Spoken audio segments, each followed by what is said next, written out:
नमस्कार टिकी रोषे घर को स्वागत करुच्ची। मु आज इडली फ्राए करने को जाऊँगी।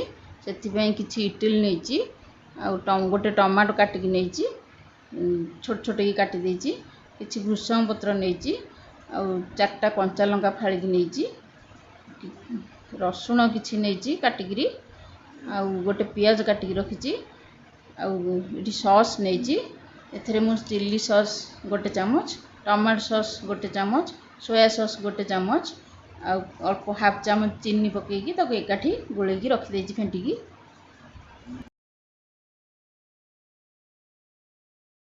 एबे इडली फ्राए करने गैस लगेगा कड़ईटा बसईदेवा। कड़ईटा गरम होची इडलीटा को आम एमती पीस पीस काटिदेवा। साधा इडलीटा समस्त की खाइबा को भल लगेनी तेणुक यही चटपटा करके इडलीटा को फ्राए करदे समस्त की बहुत बढ़िया लगे समस्ते खुशी रे खाइदेवे।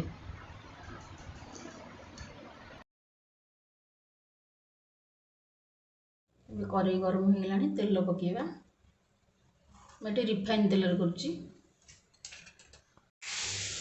तेल गरम हो गलानी रसुण पकेवा रसुण भाजी गलानी कंचा लंका पकेवा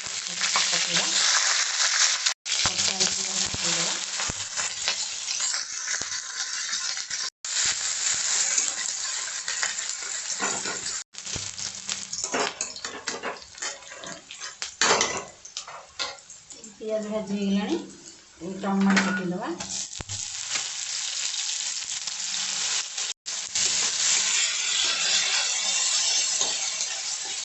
भृषंग पत्र पकेदेवा।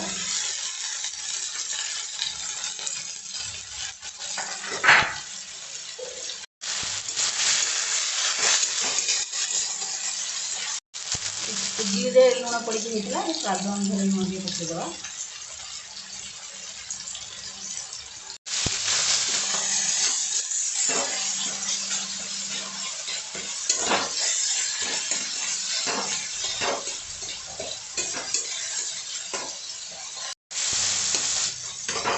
भाजी गलानी जो सॉसटा गोलिक रखते chilli sauce tomato sauce soya sauce पकेदेवा।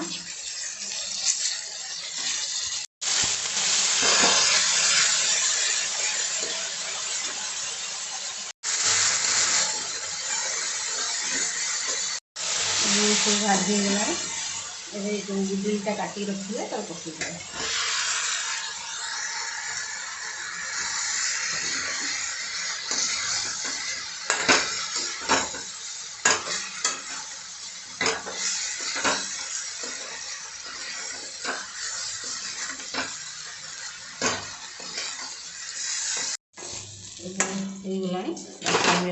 बंद करदे गैस।